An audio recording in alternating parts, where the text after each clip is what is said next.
시청자 여러분, 한 주간도 안녕하셨습니까? 지난주에는 시국이 시국인 만큼 시국에 대해서 좀 말씀을 드리다 보니까 한 시간만 했고 또 이사야 말씀을 빼고 시국에 관해서 잠깐 언급을 했었죠. 그래서 한 4일인가 5일 정도 말씀을 열어두었다가 지금은 말씀을 비공개로 빌려놓았습니다. 자, 오늘은 이제 이사야 강의, 이사야 51장입니다. 현 한국의 사태에 대해서 또 국제 질서에 대해서 오늘 이사야 51장이 좀 언급이 될 만한 부분이 있기 때문에 같이 연관해서 말씀이 아마 증거될 것 같습니다. 여러분들 좀 양지하시고 들어주시길 바랍니다. 자, 이사야 51장입니다. 의를 좇으며 여호와를 찾아 구하는 너희는 나를 들을지어다. 너희를 떠낸 반석과 너희를 파낸 묵묵한 구덩이를 생각하여 보라. 이게 1절이죠. 의를 좇으며 여호와를 찾아 구하는 너희는, 즉 유다 백성들이죠. 지금은 이제 하나님의 성호를 부르는 모든 자들이 지금 이사야 51장에서 말하는 의를 좇으며 여호와를 찾아 구하는 너희는 이렇게 이제 해당이 되겠죠. 문제는 의에 있습니다. 의. 과연 의를 쫓아가느냐, 이제 이런 것을 우리가 생각해 봐야 되는데, 우리가 신학이나 교회 다니는 사람들이나 또 말씀을 담당하고 있는 목사들이 이 의에 대해서 그렇게 깊이 있게 들여다보지를 않는 것 같아요. 제 입장에서 볼 때는. 이 의는 사실 성경 한 권을 놓고 볼 때에 의는요, 성경 한 권에 들어있는 모든 내용의 참 것의 모든 것이 의예요. 성경에 들어있는 하나님의 참 뜻을 다 의라고 할 수 있다고요. 그러니까 우리가 하나님의 참 뜻을 찾는 그런 것을 여기서 얘기하는 거지, 그냥 하나님이 의니까 하나님을 구하고 하나님의 성부를 부르고 이런 자들을 지금 하나님께서 의를 좇으며 이렇게 말씀하시는 게 아니에요. 예를 들어볼까요? 예수가 2000년 전 예루살렘에 왔을 때 왜 의를 얘기했어요? 내가 의에 대하여, 마태복음 저 말씀이 나오잖아요. 요한복음 14장에서 그 14장이 나오잖아요. 의에 대하여면. 그럼 그때 당시에 하나님을 좇는 무리들이 없어서 예수가 아니면 구약의 선지자들이 의를 얘기했을까요? 그렇지 않잖아요. 그럼 여기서 의가 무엇인가를 우리가 알아야 돼요. 근데 우리가 현재 교회 다니는 신학 박사, 신학을 이수해서 안수받아서 목사를 하는 목사직에 임명된 모든 목사들이 이 의에 대해서 너무 경솔히 대한다는 얘기예요. 의에 대해서 탐구해보질 않는다고요. 무엇이 의인지를. 그래서 하나님을 믿으면 그것이 다 의라고 생각하고 있는 것쯤으로 지금 여겨진단 말이에요. 의는 그게 아니잖아요. 여기서 지금 의를 쫓는다고 하는 것은, 결국은 하나님의 진리를 쫓는 것이거든요. 또 하나님의 진리를 쫓는 것이라고 하면 오늘 하나님이 진리고 예수가 진리고 그러니까 하나님과 예수를 믿으면 그것이 진리다 이렇게 생각하잖아요. 그것도 아니란 말이에요. 이건 너무 무책임한 설명이고 무책임한 해석이란 말이에요.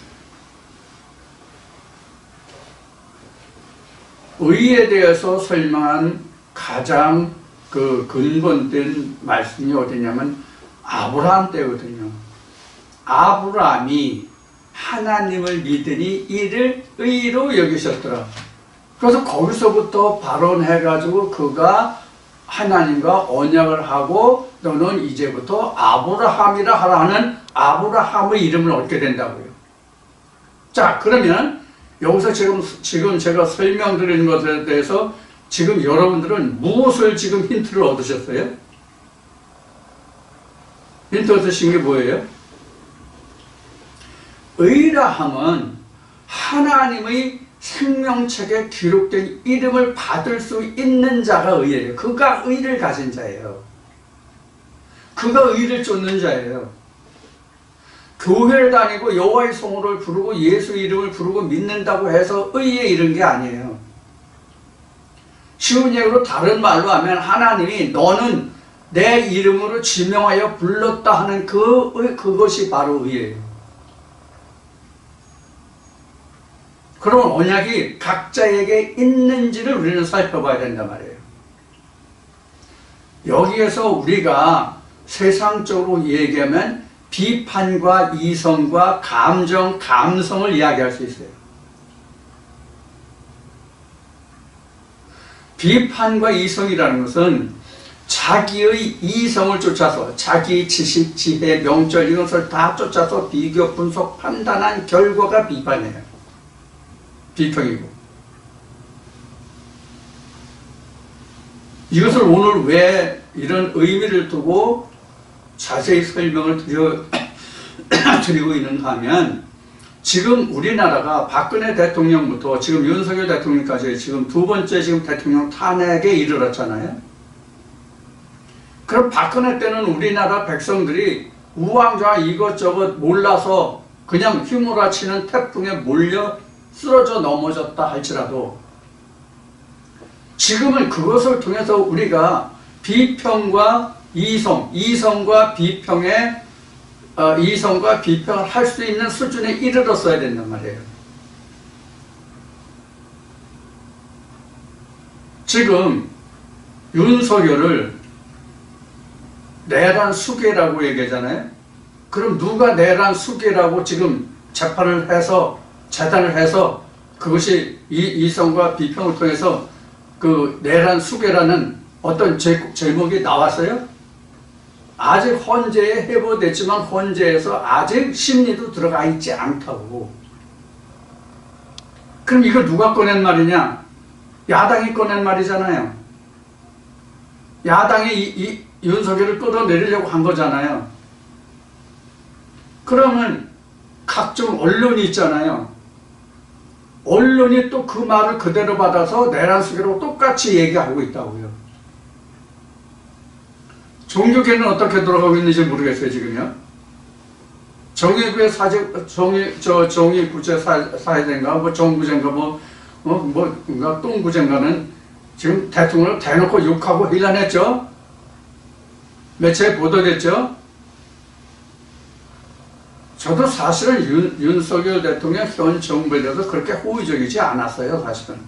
바른 대로 말하면. 그러나 지금은 적극적으로 후원해요, 지금. 적극적으로 지지한다고. 이 위기를 극복한다면 대한민국이 진짜 다시 세워질 수 있어요. 만약에 지금 헌재나 재판과 이 사람들이 전부 경도돼 가지고 지금 상당히 우려하는 목소리가 대단히 높은 것이 사실인데, 만약에 이번에 이 위기를 극복해 나가지 못하면 대한민국은 더 혼란의 체제로 들어갈 겁니다. 지금 그 배후에는 중국이 있거든요. 부정선거를 지금 말하고 있었잖아요. 부정선거도 중국이 100% 개입되어 있습니다. 이런 것들이 현재 우리가 이 의를 보면서 우리 믿는 사람들은 어떠한 마음 자세를 가져야 하는가 하는 대단히 중요한 덕목 중에 하나입니다. 의라고 하는 것은 자기 목숨을 내놓을 수 있는 위치에 이르러야 의예요. 그래서 예수가 자기 목숨을 내놓을 수 있었던 거예요. 우리도 정말 믿는다면 자기 목숨을 내놓을 수 있는 위치에 이르러야 됩니다. 그래서 제가 그런 얘기를 했죠. 나는 그 사도들이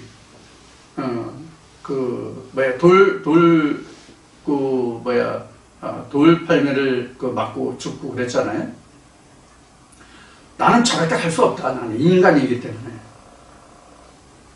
만약에 내가 하나님의 말씀을 좇아서 내가 저러한 경우에 해당된다면, 저런 지경에 이른다면 나는 할 수 없지만 하나님께서 그렇게 할 수 있도록 나를 도와주실 거라고 믿는다. 난 그렇게 얘기해요. 하나님께 그렇게 기도했어요. 지금도 그렇고요. 나로서는 할 수 없는 거예요. 인간은 누구든지 자기 생각과 자기 마음으로 할 수 없는 거예요. 그 의 하나 때문에 할 수 있는 거예요. 의 하나 때문에. 이런 부분에서는 하나님이 전지전능하시고 하나님이 구원의 능력이 되시고 구원의 풀이 되시는 거예요. 그래서 이 의를 좇으며 여호와를 찾아 구하는 너희는 나를 들을지어다. 하나님을 청종하라 하는 거예요. 그러니까 나 외에는 의로운 자가 없다는 말이란 말이에요. 이 얘기는 나 외에는 의로운 자가 없다. 나 외에는 의로운 자가 없다는 얘기는 나 외에는 너희를 구원할 자가 없다. 나 외에는 다른 신이 없다는 말씀과 똑같은 말씀이에요. 의를 좇으며 여호와를 찾아 구하는 너희는 나를 들을지어다. 너희를 떠낸 반석과 너희를 파낸 우묵한 구덩이를 생각하여 보라. 너희를 떠낸 반석이라고 하는 것은 여러모로 생각해 볼 수 있겠지만 오늘은 여기에서 너희를 떠낸 반석이라는 것은 너희가 나로 인하였다는 것을 기억하라, 이런 뜻으로 여러분들이 이 말씀을 해석하시면 좋을 것 같아요. 반석은 떠내는 게 아니거든요. 반석은 떠낼 수도 없고 굴러낼 수도 없고 옮길 수도 없는 거예요. 반석은 영원히 그 자리예요. 반석이라는 의미는 여러분들이 찬송가도 있고 성경 말씀이 들거든요. 변치 않고 요동치 않는 것을 말하는 것이거든요. 반석이라고 하면. 반석이라는 것은 뭐 일반적으로 얘기하는 뭐 조그만 어떤 돌 같은 게 반석이 아니라 엄청 큰 암석이 사실은 그 큰 바위 덩어리가 반석이잖아요. 반석이라는 의미는 뭐 물론 주춧돌 기초라는 의미로도 쓸 수 있지만은 반석이라는 것은 요동치 않는 요새를 말하는 거예요. 내가 너희를 요새로 삼지 않았느냐, 그런 뜻이란 말이에요. 요새로 만들지 않느냐, 떠내지 않느냐, 너희를 파낸 우묵한 구덩이를 생각하여 봐라. 그러니까 자기가 원래 있었던 그 흔적, 내가 어디로부터 인하였는지를 너희가 생각하여 보라는 거예요. 이 나라의 이 국민들도 그래요. 우리가 어디로부터 인하였는가? 이 나라가 어떻게 많은 선열들의 피와 땀으로 이 나라가 세워졌는가? 그런데 이런 것들을 지금 송두리째 뽑아서 지금 중국에 속국이 되고자 하는 것들이 지금 민주당 세력들이잖아요. 아주 이번에 잘 나타난 것이 1차 계엄문 계엄이란다. 탄핵 그 선언문에 왜 일본과 이렇게 손을 잡고 중국과 북한과 소련, 러시아를 동아시아에서 국가를 문란케 하고 힘들게 하느냐, 전쟁을 주관한다든가 뭐 이런 것으로 탄핵서를 썼다가 2차 탄핵 때 그 내용을 싹 뺐잖아요. 그것이 지금 문제가 되고 있잖아요. 그것이 지금 저들이 무엇을 요구하고 있는지를 잘 지금 드러나고 있다고요. 이재명이가 쎄쎄만 하면 된다고 그랬잖아요. 쎄쎄만 가지고 그 나라가 지켜지지 않아요. 나라가 평화와 평화로 가기 위해서는 강력한 국력이 필요해요. 이런 것들을 우리 백성들이 지금 정신을 못 차리고 이쪽에서 와하면 이쪽으로 몰려가고 저쪽에서 와하면 저쪽으로 몰려가고 무엇인지 지금 지축을 분간하지 못하는 그런 어리석은 백성들이 너무나 많이 있단 말이에요. 지금 농민들이 뭘 알아서 트랙터를 끌고 거기다 북한에 개방하라, 자유와 하라 이런 플래카드를 들고 지금 저 농기계를 끌고 서울로 올라옵니까? 그 뒤에는 반드시 뭐가 있다? 배후 조정 세력이 있다. 원래 공산주의 이념은 독재 이념은 거짓말도 계속하면 진실이 된다. 이것이 그들이 사용하는 선동술이에요. 우리는 그래서 이성과 비판이 가장 극렬히 지금 필요한 때야. 절대로 우리 그 믿는 사람들은 선동에 속아 넘어가지 않고 분명한 비평과 이성을 가지는 그런 분들이 되어주길 바라는 의미에서 의에 대해서 좀 말씀을 부연해서 설명을 드렸습니다. 2절에 너희 조상 아브라함과 너희를 생산한 사라를 생각하여 보라. 아브라함이 호롤단신으로 있을 때에 내가 부르고 그에게 복을 주어 창성케 하였느니라. 자, 우리가 여기 아브라함으로 나왔잖아요. 근데 아브라함으로 나오는데 아브람 때를 보면 아브라함이 그 갈대아 즉 바벨론 사람이거든요. 자기 아버지는 우상을 만들어서 팔았다는 그런 이제 가정에서 태어난 사람이에요. 그러다가 이 사람이 그 속에서 하나님의 음성을 듣고 가다 보니까 어디로 간 거예요? 가나안 땅에 간 거예요. 가나안 땅에 가서 제일 먼저 자리 잡은 것이 어디예요? 마물의 상수리 나무죠. 이 상수리 나무는 여호와를 의미하는 뜻이 있습니다. 상수리 나무는 그냥 우리가 단순히 말하는 상수리 나무가 아니에요. 그럼 왜 상수리 나무를 예를 들었냐면 상수리 나무가 굉장히 견고하고 그 나무가 육질이 단단하죠. 웬만한 나무보다 상당히 단단하고 육질이 좋습니다. 그래서 상수리 나무인 거예요. 견고한 나무. 그래서 하나님을 상징합니다. 그래서 갈대 우르에서 하나님이 너는 내 조상 아벨을 떠나서 내가 지시할 땅으로 가라고 그랬거든요. 지시한 땅이 아니라 지시할 땅. 그러니까 어디로 가야 할지를 모르는 거예요. 지금 우리도요, 지시한 땅으로 가는 사람도 있고, 지시할 땅으로 가는 사람도 있고, 두 부류예요, 지금 우리도요. 내가 이 말씀 앞에 1절에 의를 얘기했는데, 하나님의 의가 무엇인지 발견하고 찾은 사람은 지시할 땅을 이제 소유하고 그 땅을 지경을 넓혀가는 자들이고, 지시할 땅으로 가는 사람은 아직도 이 말씀이 그 말씀이고 그 말씀이 이 말씀 같고 그저 좋기는 한데 뭐가 뭔지 아직 핵심을 못 잡은 사람들은 지시할 땅이에요. 아직도. 그래서 제가 그동안 여러 번 얘기했지만 이 말씀을 듣는 모두가 다 하나님의 나라에 간다는 보장이 없다라는 얘기를 그래서 하는 거예요. 그래서 아브라함이 자기가 어디로 가야 할 바를 알지 못하고 그냥 가다 보니까 가나안 땅에 가서 자리 잡다 보니까 하나님 앞에 자리 잡은 거예요. 근데 가나안 땅에 가서도 본토 사람들이 있기 때문에 자기가 문신할 수가 없었잖아요. 본토 백성이 있었기 때문에. 그래서 하나님은 아브라함에게 말씀하시기를 너희에게 저 가나안 땅을 주는 것이 아니라 내 4대 후에 주겠다고 말씀하신 거예요.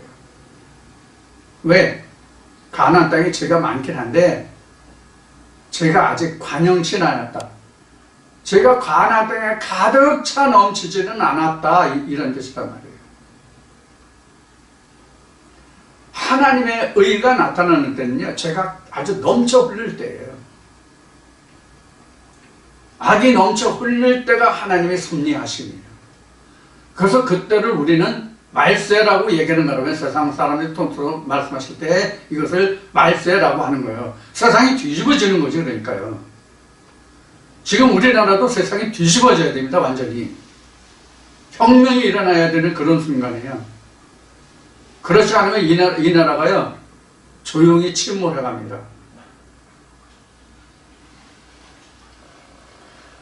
그래서 아브라함이 한 사람이 거기로 갔잖아요. 가나안 땅에 아브라함 한 사람이 아브라함 접속 많은 사람들이 가나안 땅에 간 것이 아니라 아브라함 한 사람만 갔단 말이에요. 사라하고 아브라함하고 두 사람만 갔다고. 그렇게 해서 이들을 통해서 이스라엘 백성들이 형성됐잖아요. 그때를 기억해보라는 거예요. 호롤단시로 있을 때 내가 부르고 그에게 복을 주어 장성케 하였느니라. 이것을 우리 각자에게 그거 보면은 하나님 나라, 즉 가나안 땅을 즉 지성소를 이룰 수 있는 말씀이 그동안 몇 개나 됐어요? 몇 말씀이나 있었냐 우리에게. 근데 이제 하나님의 성령의 역사하심에 따라서 그동안 우리가 일반 교회에 다니면서 듣고 알고 있던 그 말씀들이 차곡차곡 정리되어서 지금 가나안화 되어 가고 있잖아요. 즉 지성소가 지어져 가고 있잖아요. 지성소로. 그것이 지금 하나님의 창성케 하시는 땅이라고.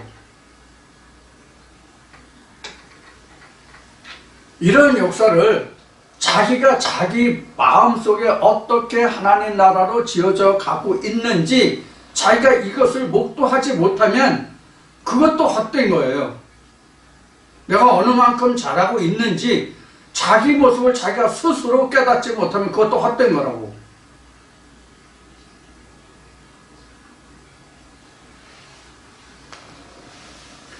먼저는 말씀을 깨달아야 되겠지만 그것이 내 안에서 차곡차곡 쌓여져 갈 수 있도록. 그래서 1번, 2번, 3번, 4번 이렇게 말씀이 왔을 때 1번은 2번을, 2번은 4번을, 3번은 6번을 이렇게 어떤 말씀들을 자꾸 끌어당겨서 그 말씀이 풀어져서 지금 여기서 나오는 것이 그 자손들이 번성해 가도록. 하나님이 아브라함에게 그 자식을 줄 때 이삭 하나만 줄 수 있었겠어요? 아들을 주려면 무한히 많은 자식들을 줄 수 있었을 거란 말이에요. 왜 한 씨만 줬어요? 이건 말라기 2장에서 왜 하나님의 영이 많은데 왜 한 명만 두셨냐는 말씀과 똑같아요. 이것을 우리가 영적으로 다시 풀면 우리 각자에게 대입하면 이것이 뭐다 하는 것이 이제 나오는데 그렇게 하면 좀 길어지니까 지금 이렇게 이 정도에서만 넘어갈게요. 자, 그래서 보라, 아브라함 호롤단시로 있을 때 내가 부르고 그에게 복을 주어 창성케 하니라. 그래서 창성이 얼마였어요? 이들이 가나안 땅에서 애굽에 내려가서 그 400년간에 그 70여 명이 내려갔는데 70여 명이 내려간 그 70여 명이 400년이 지나면 얼마였어요? 250만으로 늘어났잖아요. 이건 지금까지 인류학자도 어떻게 아이를 출생했으면 이렇게 많은 인류가 됐을까 하는 것이 아직도 숙제라는 말이 있어요. 70명이 250만?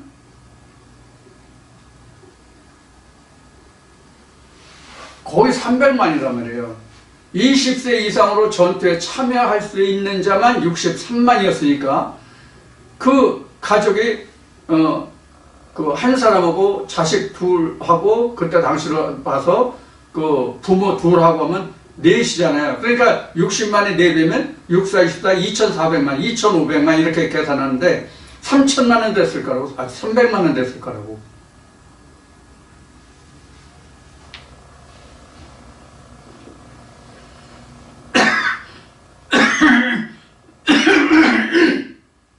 미안합니다.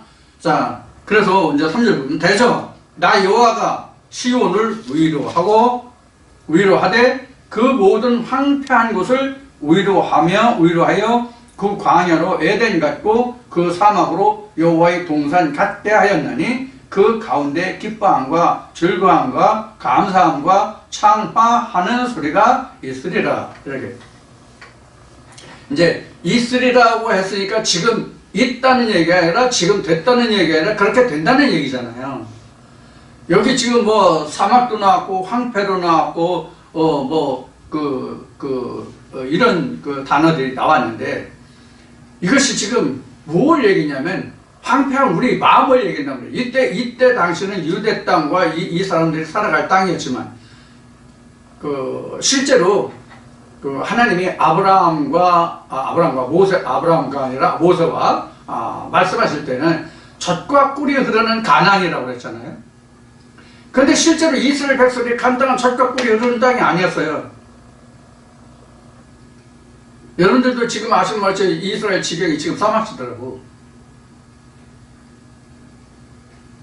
그래서 인류학자들은 사람들이 그런 얘기를 한다고 그래요. 차라리 우리를 조금만 더 가서 다른 땅으로 주었으면 진짜 젖과 꿀이 흐르는 목초지대에 갈 수 있었는데 왜 우리를 여기로 와온 거예요? 이게 바로 하나님의 이게 트릭이라고 할 수 있는 부분이에요.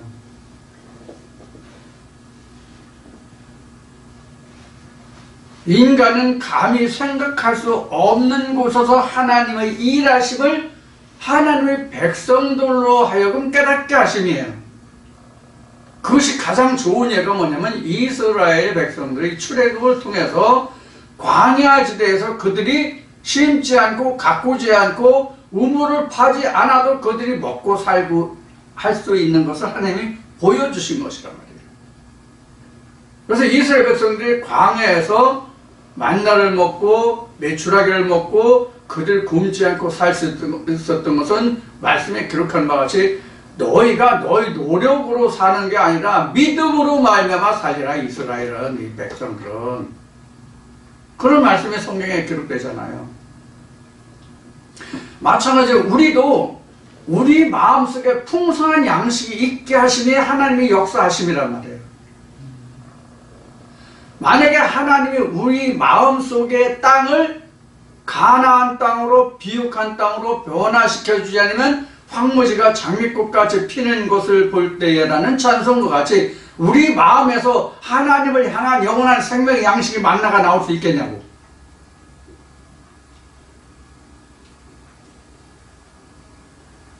이게 어떤 뜻이냐면 이런 거예요. 이미 내 안에 땅이 있어서 옥토가 있어서 비옥한 땅이 있어서 먹고 살만한 것이 있으면 내가 여호와를 찾냐고, 양식을 찾냐고. 안 찾죠. 내가 먹고 살기 여유가 있는데 왜 내가 하나님을 찾아. 그런 비유예요. 그래서 예수가 내가 나를 쫓으려거든 내 몫에 태인 십자가를 지라고 말씀하신 것도 바로 그거예요. 십자가라는 뜻은요, 고난과 역경을 이걸 뜻하는 게 아니에요. 물론 역경과 고난을 뜻하는 것은 맞긴 맞죠. 그럼 뭘 얘기냐? 지금 오늘 이 말씀을 하면 네 마음에서 그 생산하고 있는 그런 모든 것들을 비워. 사막과 같이 아무것도 없는 빈 땅으로 비워. 그게 진짜 죽음이에요. 거기서 하나님이 내게 주시는 것이 무엇인지를 그때 시험해 볼 수 있는 거거든. 그때 하나님의 은혜를 내가 깨달을 수 있는 거예요.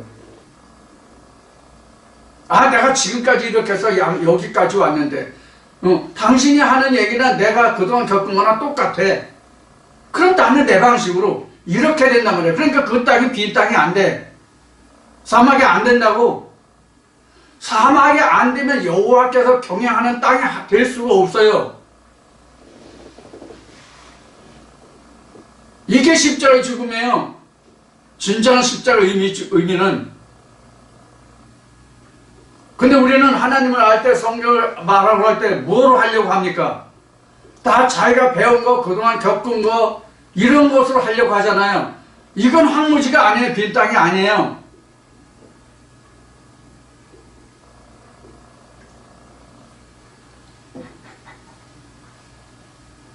그래서 황폐한 곳, 위로하고 광야로 에덴 같고 사막으로 여호와의 동산 같게 하였나니, 이게 이제 하나님의 새로 만드시는 땅이라고.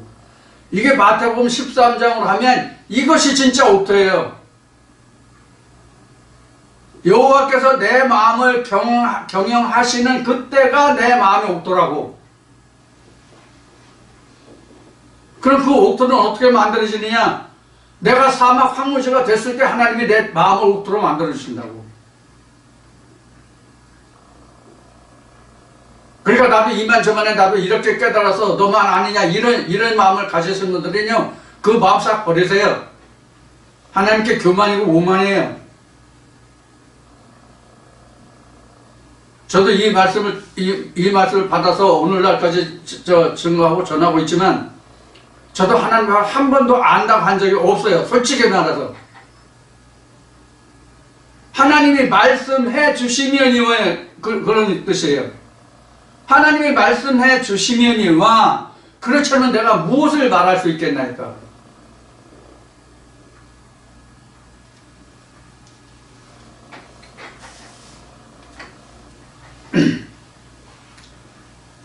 자, 4절 보겠습니다. 내 백성이여, 내게 주목하라. 내게 주의하라. 내 나라여, 내게 귀를 기울이라. 이는 율법이 내게서부터 발할 것임이라. 내가 내 공의를 만민의 빛으로 세우리라. 여기 지금 4절에 율법과 공의가 나왔어요. 율법과 공의가 만민의 빛으로 세워진다고 지금 말씀하시죠. 이 율법이요, 우리가 아직도 율법하면 지금 모세 율법만을 생각하는 사람들이 너무나도 많은데, 율법하면 하나님의 말씀 전체가 다 율법이에요.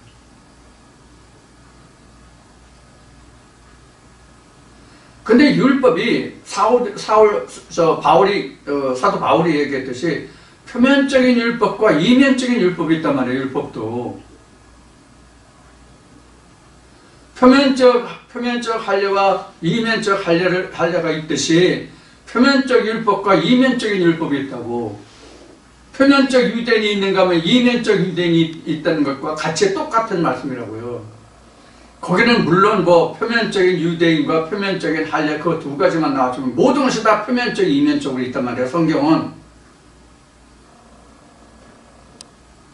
세상도 우리가 표면적으로 보면 감성과 감정이 흘러가는 거예요. 저나 여러분이나 지난날 우리가 믿음의 생활을 돌이켜서 회상해보면 가장 내 마음에 깊은 감명을 받았다는 것이 바로 뭐냐면, 목사가 사람의 감정에 호소하는, 감성을 자극하는 설교한 날에 그날 가장 좋은 말씀을 들었다고 하는 날이었어요. 틀려요? 틀리냐고? 그럼 그런 설교를 들었을 때 뭐가 빠져 있습니까? 진짜 중요한 무엇이 빠져 있느냐고요.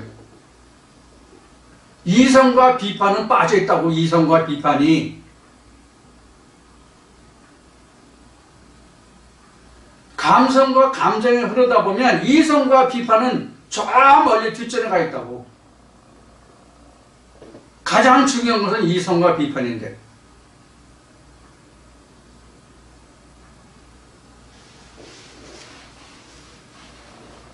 지금 우리가 그러한 모양이라고 지금 세상 사는 게요, 사람들이. 특히 대한민국 사람들이요, 이 이성과 비판은 전혀 생각을 하지 않아요. 이게 인문학교 그 교수들 말에 의하면 한국 사람들이 옛날부터 그 종살이 하면서 피해의식이 커가지고, 그래서 이 감정에 약하고 어떤 권력과 힘과 이런 것에 약하다고 하는 그런 평을 하고 있어요. 인문학 교수들 중에. 그것은 뭐냐면 자기 주체성이 없다는 얘기예요.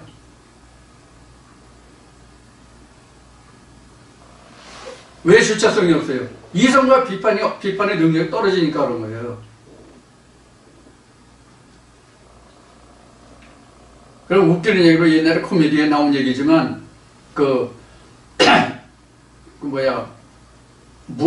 문제를 내놓고 서로 옳다는 거, 깃발에 빨간 깃발, 파란 깃발 해놓고, 옳다고 생각하는 사람은 빨간 깃발, 틀리다고 생각하는 사람은 파란 깃발, 이제 이렇게 해서 문제를 내니까, 어느 한 사람이 맨 늦게 가서 아무도 없는 곳에 섰다나 뭐 그렇대.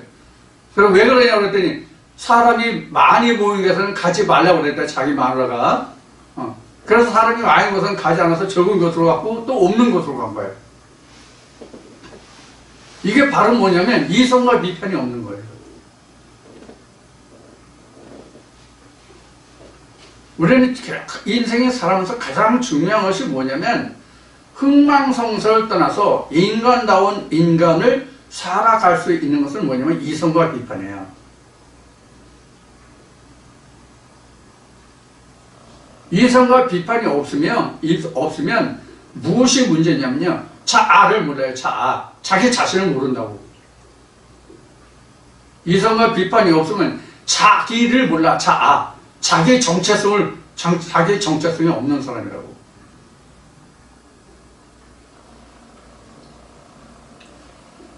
자, 그래서 율법이 이렇게 표면적인 율법과 이면적인 율법이 있는데, 여하튼 율법은 표면적이든 이면적이든 다 하나님께로 나와요, 사실은. 그럼 어떤 율법을 가지느냐 하는 거예요. 그럼 표면적인 율법은 뭐고, 이면적인 율법은 뭐냐면, 여기 마침 공의가 나왔으니까, 공의를 드러낼 수 있는 율법이면 이건 이면적인 율법이에요. 공의가 드러나지 않으면 표면적인 율법이에요. 그럼 공의가 뭐냐? 공의가 뭐냐? 공의는 예수예요. 누구에게나 똑같이 적용되는 의가 공의잖아요. 그래서 하나님은 저울이라고 그러는 거예요. 그래서 에스겔 말씀에 보면 거짓 저울치를 사용하지 말라고 나오는 거고, 그래서 예수가 십자가에 달렸을 때 공의로 판단하라고 그러잖아요. 공의로 판단하라. 그러니까 하나님의 말씀의 잣대가 공의란 말이에요.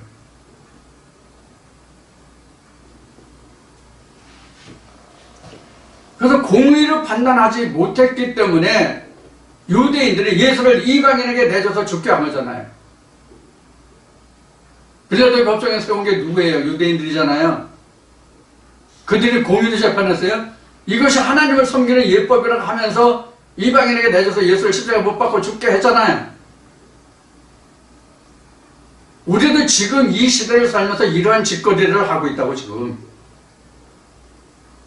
믿음 안에서나 세상에서나 똑같단 말이에요.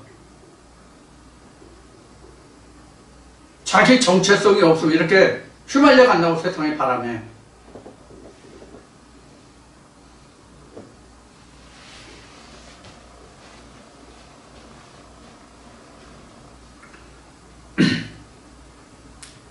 자, 그래서 하나님의 율법과 그 다음에 내 공의를 만민의 빛으로 세우라. 이 빛이라는 것은 단순히 빛을 얘기하는 것이 아니라 길을 잃지 않게 한다는 뜻이에요. 길을 잃지 않게 한다. 또 어둠에 거하지 않게 한다. 그 다음 5절 보겠습니다.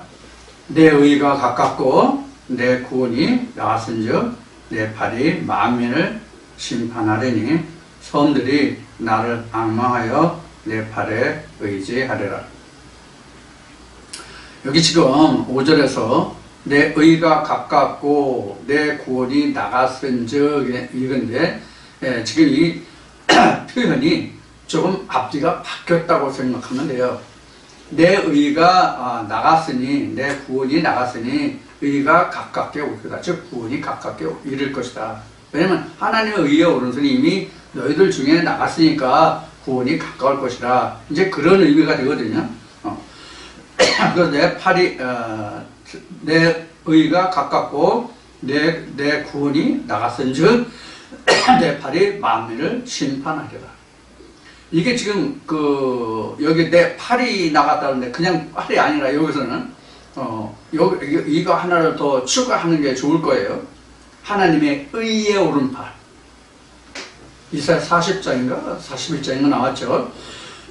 그래서 하나님의 의의 오른팔이 나왔으니 그게 곧 심판을 얘기하는 거예요. 하나님의 오른쪽 왼쪽에 있습니까? 하나님의 오른팔 왼팔이 있느냐고 물어보는 거예요. 없죠? 왜? 하나님의 영이시니까 육이 없다고 그러잖아요. 몸이 없다고. 그러니까 이 하나님의 의라는 것은 하나님의 말씀을 이야기하는 거란 말이에요. 공의의 말씀을 이야기하는 거라고 그러니까. 공의의 말씀이 나갔고, 그래서 의가 가깝고, 구원으로 그게 역사할 것이고, 근데 구원이 나갔고, 내 발이 만민을 심판하리니. 이 구원의 의의 말씀이 심판하리니, 섬들이 나를 앙망하여. 섬들이라는 것은 그 물에 떠 있는 그 땅이 섬이잖아요. 그러니까 진리를 갈망하며 멀리 듬성듬성 떨어져 있는, 멀리에서 하나님의 의를 갈망하고 구원하는 그들을 우리는 여기서 섬이라고 볼 수 있어요. 그들이 앙망하여 내 발에 의지하리라. 그런 그들이 가까이로 와서 여호와의 품에 안긴다의 뜻이 아니에요. 이 말은 섬으로 있을지라도 내 의의 말씀에 그들이 거할 것이다 라는 이야기란 말이에요. 언제 어디에 있든지 관계없어요.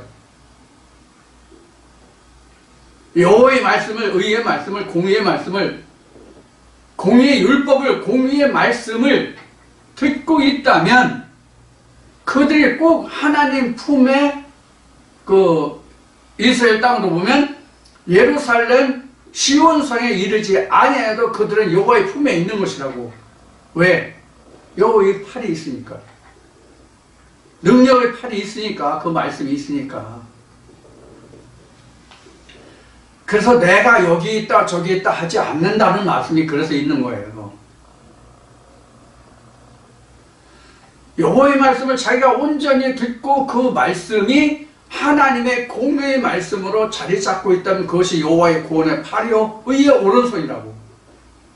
그럼 그가 섬에 있을지라도 그 섬이 아니에요. 더 이상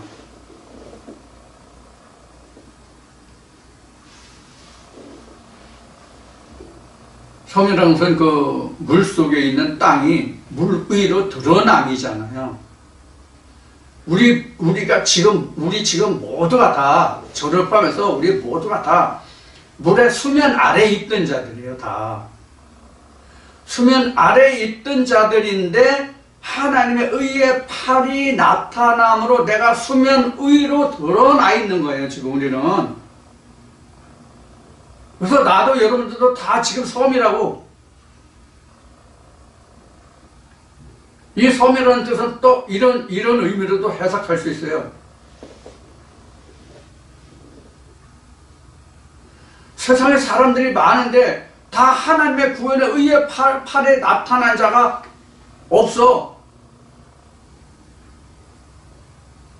그런데 우리만 드러나서 그런 의미에서도 섬이에요. 모든 사람들이 다 구원의 의의 팔이 나타났다면 땅이라고 할 수 있죠. 섬이 아니라 땅이라고 할 수 있겠죠. 그럼 얼마나 좋겠어요. 그럼 그것이 이스라엘이 되고 그 중심이 시온성이 되는 거죠.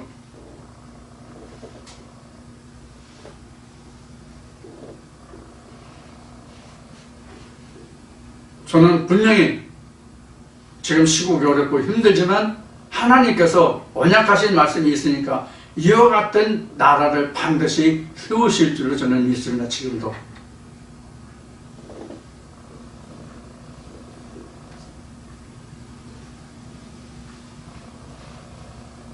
자, 이제 6절 보겠습니다. 6절.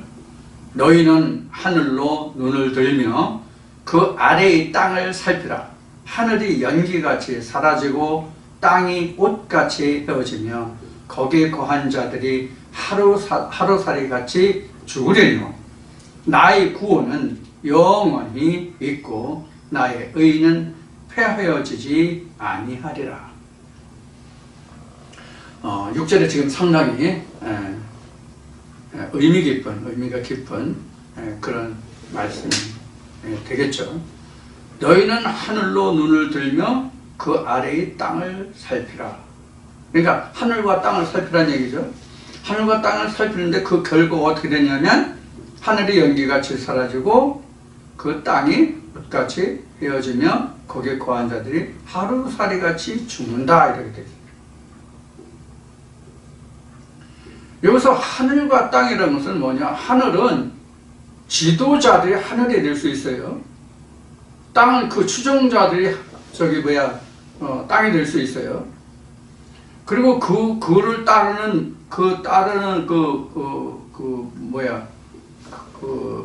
무리들이 있잖아요. 이런 것이 다 그 옷같이 헤어지고 거기에 이제 해당. 그러니까 결국은 그 우두머리들과 그 추종자들이에요. 이거 연기같이 사라져.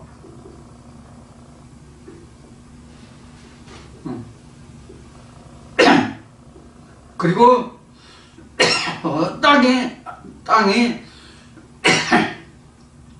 땅이 옷같이 헤어지고 거기에 거한 자들이 하루살이같이 죽으리라. 하루살이같이 죽는다는 얘기는 그 명이 다 했다는 얘기죠. 하루살이가 하루뿐이 못 살기 때문에 하루살이죠. 그래서 우리 옛날에도 하룻강아지 봄 무서운 줄 모른다 하는 말이 있죠. 속담에. 그 말이 있듯이 지금 세상이 이런 거예요. 천지의 주제는 하나님이시거든요. 만군의 왕은 하나님이시거든요. 그러니까 하나님의 의의 은술이 언제 어디에 어떻게 나타나서 어떠한 일을 어떻게 벌일지 인간은 모른다고 해요.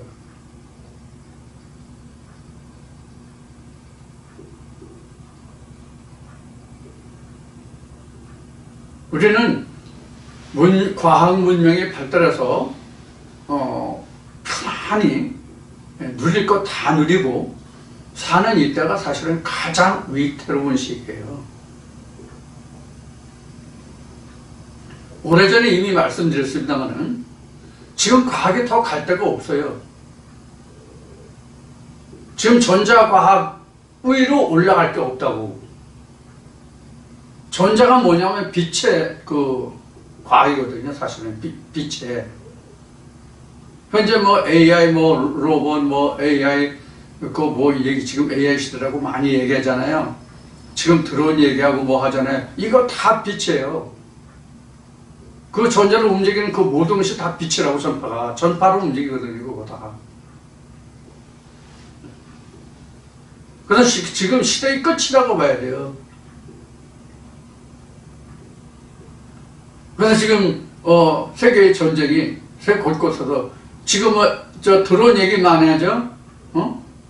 무인기 많이 얘기하잖아요. 이거 다 전자전이에요. 전자전이라고 하면 곧 빛에 의한 거라고요. 자, 우리가 이러한 시대에 지금 살고 있습니다. 그래서 여기서 6절에서 하늘로 눈을 들며 그 아래의 땅을 살피라. 하늘이 연기같이 사라지고 땅이 옷같이 헤어지며 거기에 거한 자들이 하루살이같이 죽으려니와 나의 구원은 영원히 있고 나의 의는 헤어지지 않는다. 이건 하나님만 영원하시다는 얘기죠. 자, 이것을 각 개인에게로 한번 돌이켜 봅시다. 내가 그동안 의뢰하던 것들, 내가 그동안 믿었던 사람들, 하나님의 참 생명의 말씀에 온 후에 어떻게 변화되었는지를 한번 여러분들 상고해 보세요. 하나님의 역사가 온전하게 이루어졌다면 이 말씀이 여러분들 얼른 이해가 될 겁니다. 그래서 여기에서 나온 말이 뭐냐면 보라 옛것이 변하여 새것이 되었도다예요. 그래서 지금 새하늘과 새 땅이 안 됐습니까? 새하늘과 새 땅이 안 됐으면 아직 이러한 과정이 거치지 않은 거예요. 그래서 성경은 또 이렇게 말하는 거예요. 내가 살았다는 이름은 있으나 실상은 죽은 것이다.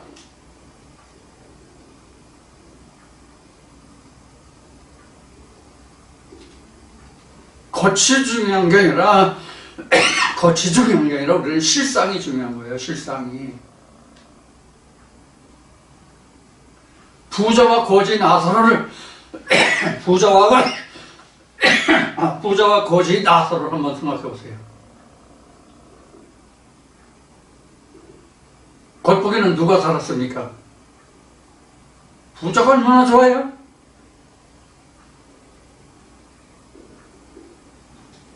누가 세상에 나사로 같은 삶을 살고자 하는 그런 사람이 있습니까? 저도 싫어요, 사실은. 저도 잘 먹고 잘 살고 싶어요.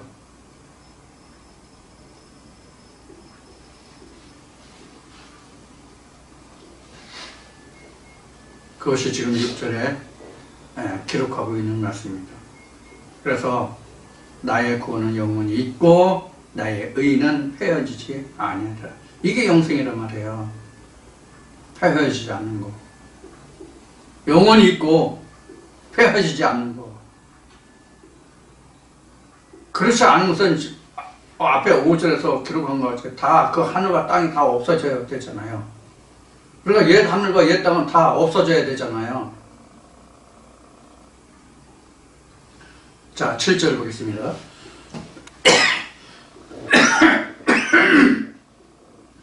의를 아는 자들아, 마음에 내 율법이 있는 백성들아, 너희는 나를 듣고 사람의 회방을 두려워하지 말라.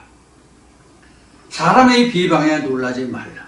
그들은 옷같이 좀에 먹힐 것이며 그들은 양털같이 벌레에게 먹힐 것이로되 나의 의는 영원히 있겠고 나의 구원은 세세에 미치리라. 지금 이 7절부터 8절 두 절을 지금 봤는데요. 이 두 절 말씀이 6절에 대한 말씀에 대한 6절 말씀에 대한 지금 재설명이에요. 풀어서 볼까요? 의를 아는 자들아. 앞에 6절 보면 나의 구원이 영원히 있고 의는 헤어지지 않는다라고 지금 맞춰졌죠. 6절에서. 7절에서 그래서 의를 받아들이지 말라고 있는 거예요. 의가 이러하더라고. 의를 아는 자들아. 너희가 의를 알았다면, 하나님의 공의를 알았다면, 앞에 의를 얘기했으니까 더 부가 설명 안 합니다. 의를 아는 자들아, 마음에 내 율법이 있는 백성들아. 어디 율법이 있어요? 내 율법이 있는 자들아. 마음에 내 율법이 있는 자들아. 입술에 있는 게 아니라 마음에 율법이 있는 자들아. 너희는 나를 듣고 사람의 회방을 두려워 말라. 사람의 비방에 놀라지 말라. 사람의 회방, 비방은요, 여러 가지 모양들이 있어요. 가장 쉬운 얘기가, 뭐 2단이니 3단이니 하는 얘기가 여기 비방과 회방이 가장 첫째적인 게. 우리 같은 경우에는 지금 모이지도 않죠? 그리고 뭐 사람들이 많지도 않죠? 그러니까 일반 사람들 보기에는 교회도 안 나가지. 응? 하나님을 믿는다면서 교회도 안 나가지. 그래서 저 대화를 섞어보려면 말도 통하지 않지. 그러니까 먼저 하는 말이 뭐예요? 네가 하나님을 믿는다면서 교회도 안 나가. 그리고 저 한다는 말이 자기네들이 말하는 말과 같지 않으니까 네가 이단에 속았다고 뭐하다. 이게 비방과 회방이에요. 이것이 이제 가장 우리가 대표적인 비방과 회방이라고 할 수 있는데, 이런 것을 두려워하지 말고 놀라지 말라. 왜 그러냐? 그들은 옷같이 좀에게 먹힐 것이며 그들은 양털같이 벌레에게 먹힐 것이다. 이렇게 됐어요. 이 좀벌레에 대해서 지난번에도 조매 먹은 것을 이야기한 적이 있는데, 이 좀 먹는 거요 사람들이 몰라요. 모른다고. 좀 먹으면 언제 알아요? 좀 먹으면 언제 알아요? 옷이 다 사가서 못 입게 되면 그때 알아. 그럼 여기서 옷을 못 입게 다 바닥바닥 다 삭았을 때 알면 그 옷을 다시 보수할 수 있어요? 다시 만들기지는 소용없어. 그 옷 다시는 못 입어. 여기서 우리가 생각할 때 뭐예요? 여기서 그들은 옷이 조맥에 먹힐 것이며 그들의 양털같이 먹힐 것이라고 되어 있는데 이게 뭘 말하고 있는 것 같아요? 내가 의리하고 있는 신과 그 말씀들이에요. 그게 옷이잖아요, 다 사람마다. 이제 51장이니까 이제 한 10장만 넘어가면 이제 이 말씀이 나오겠지만 하나님의 말씀이 옷이잖아요.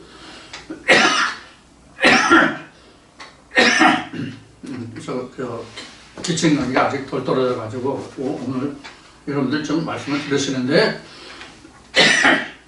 좀 많이 이렇게 좀 속상하시겠어요. 미안합니다.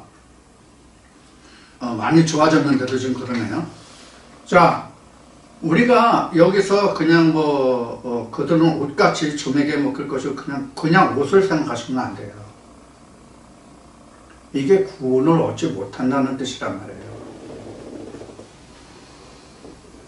근데 지금 말씀드린 것 같이 옷이 좀이 먹힌 줄을 깨달을 때는 그 옷을 못 입잖아요.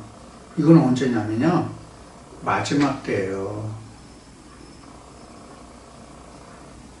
마지막 때라고 그 옷이 삭은 줄을 아는 것은 마지막 때라고. 하나님 앞에 입지 못할 옷이라는 것을 깨달으면 그때는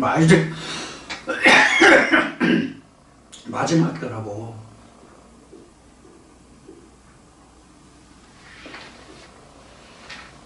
그때 돌이킬 수 있겠어요?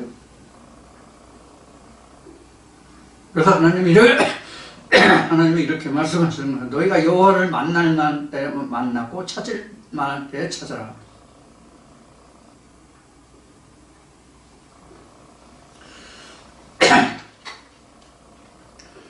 그런데 나의 의는, 즉 하나님의 의는 영원히 있겠고 나의 구원은 세세에 미치리라. 세세에 미치리라는 것은 현세에도 있고 내세에도 있고 해요. 조미 먹는 것은 현세까지는 너희가 의뢰했을 때 내세는 없다는 얘기예요. 구원이 없다는 얘기라고 그러니까요. 여러분들, 제가 말씀드린 이 뜻이 무엇인지 정말 깊이 새겨 들으셔야 됩니다.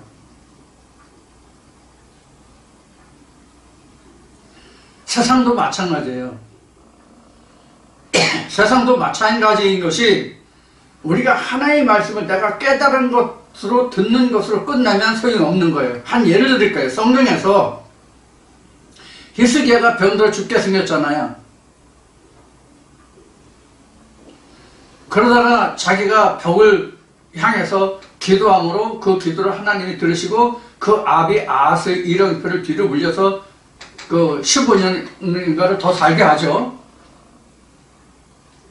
근데 그 병이 나았다함을 듣고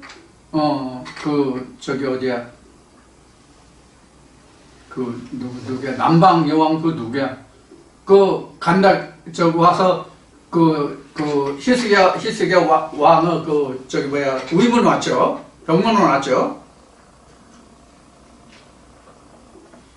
병문안 왔을 때 히스기야가 어떤 짓을 했느냐면 내탕으로 다 보여줘요. 바벨론이구나, 바벨론 그 내시가 왔을 때 내탕국까지 다 보여줬어요. 그때에 하나님의 선지자가 와가지고 히스기야한테 왕이요, 무엇을 보여줬나 했을 때 내가 안 보여준 게 없다, 다 보여줬다, 이렇게 얘기했거든요. 그래서 선지자가 뭐라고 그랬어요? 이제 당신 큰일 났어. 당신 후대에 이 나라가 그날에 먹힘이 될 것이라고 얘기했단 말이에요. 그러니까 히스기야가 이에 대해서 뭐라고 그랬어요? 괜찮아. 내 대에 평안이 오면, 내 대에만 그런 화가 없으면 다 괜찮아. 이렇게 말했단 말이에요. 이게 얼마나 무책임한 말인지를 몰라요, 이게. 지금 우리나라에도 지금 저와 같은 지금 80이 다 된 노인네들도 이런 생각을 하는 노인네들이 엄청 많아요. 이 병신 같은 새끼들이.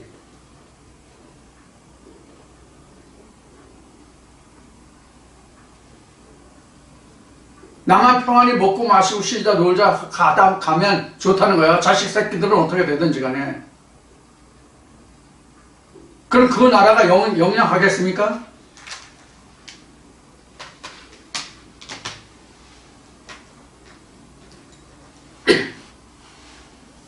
이렇게 우리가 믿음의 사람들도 그래 내 대에만 잘 먹고 잘 살면 돼 이런 생각 가지면 안 돼요. 히브리 말씀에 기록했듯이 우리 믿음의 조상들이 누구를 위해서 이 말씀을 연구하고 근거하여 이 말씀을 기록했느냐? 전혀 우리를 위해 한 것이 아니냐? 맞아요. 후대를 위해서 우리가 이 믿음을 가지는 거예요. 자기를 위한 것도 있지만 그거 다음은 후대예요. 어쩌면 후대가 더 중요한지도 몰라요. 후대가 없으면 모든 것이 다 없어지는 거예요. 후대가 이어지지 않으면.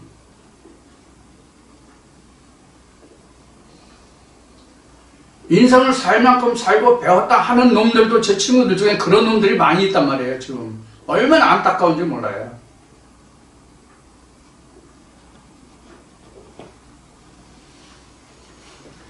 여러분들은 우리는 나를 희생해서 후대를 남긴다는 생각을 절대로 잊어서는